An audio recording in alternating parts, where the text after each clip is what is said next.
High বন্ধুরা, এখন চলে এসেছি। বিকেল 4টে বেজে গেছে।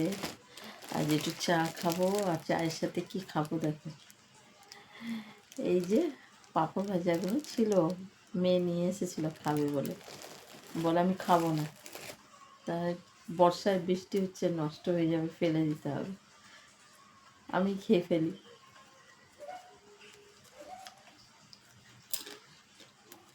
এমনি শুকিয়ে গেছে, আর চা খাচ্ছি, খেয়ে নিই। কী করবো, এতটা ফেলে দেবো? পয়সা দিয়ে কিনে নিয়ে এসছে যে চাকা চাকাগুলো, মোটে ভালো না খেতে, বাজে। এই যে এইগুলো বিচ্ছিরি খেতে, আমার তো একদম পছন্দ না এগুলো।